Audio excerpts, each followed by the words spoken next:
Gaurkoan, Bizkaia trainerua osatzen daben emakume arraunlarien kirol proiektua aurkeztera etorri gara. Bizkaiko selekzioa, benetako selekzioa osatu dabe euren artean.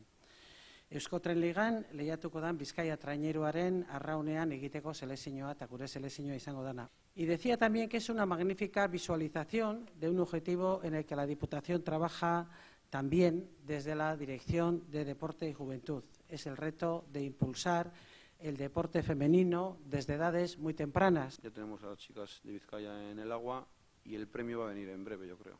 La participación en la Liga Guipuzcoana y la opción de poder entrar en la Liga Euskotren pues será el premio que podrán cosechar y que podremos cosechar.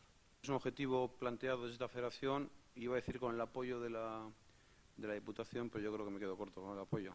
Yo creo que a través de la Diputación, a través de la Dirección de Juventud y Deporte, más que apoyo supone también promoción y digamos, impulsar, porque ha sido una figura muy importante de este proyecto, para que demos ese paso adelante.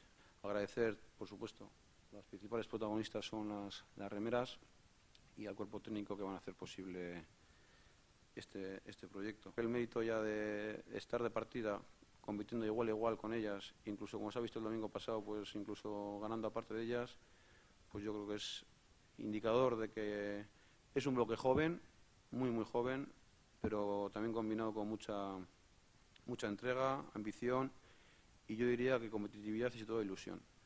Un afán de superación y ambición, como digo, que yo creo que va a dar su recorrido y van a dar que hablar este verano. Así que bueno, la mejor de las suertes para Vizcaya. Estamos con vosotras, las familias, las instituciones, la Diputación Foral de Vizcaya, todas las mujeres de Vizcaya y creo que muchos hombres de Vizcaya también. Sorte on eta jarraituko zaituego.